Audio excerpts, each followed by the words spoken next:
Faster than light, fact or fiction? Ever dreamt of warping across the universe, bending space and time to your will? What if faster than light travel isn't just science fiction?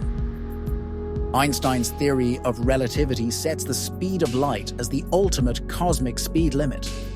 Nothing with mass can reach or exceed it, but why? As you approach light speed, your mass increases infinitely, requiring infinite energy to accelerate further. This seems like a hard stop, but loopholes might exist. Wormholes, theoretical tunnels through space-time, could connect distant points, allowing near instantaneous travel. Imagine folding space like a piece of paper. Then there's the Alcubierre drive, a concept that warps space-time around a spacecraft. It contracts space in front and expands it behind, effectively surfing a wave faster than light. These ideas are highly theoretical, bordering on science fiction.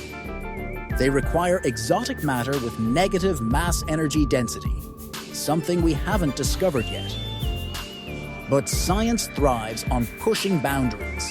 What seems impossible today might be reality tomorrow. The universe is full of surprises. Ready to explore more mind-bending concepts? Subscribe now and join us as we unravel the mysteries of the cosmos. Let's journey beyond the speed of light together.